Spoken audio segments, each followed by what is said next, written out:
Okay guys, magre-repair tayo ngayon ng molde.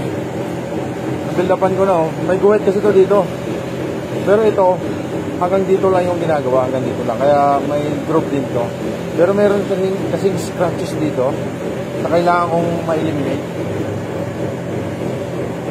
Oh. Parang hagdan-hagdan pala yan. Yahan. Paghihintuin natin yan. O, di ba? O, di ba? Parang walang nangyari. Neutral. O, di ba? O, wala na yung guhit dyan. Wala pa yung welding. Dito lang kita ng konti yung welding ngayon. Ang itim. Ayan o. Yung itim ng hinaw. Pero pag dito, pag matalas yung mata, makikita mo parang may bakat na ganito. Pero kurado na yan. No? Yan, di ba? Di ba? Parang walang welding, parang hindi minasin.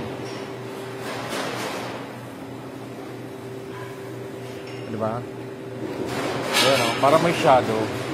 Pero hindi mo na masasalat yan kasi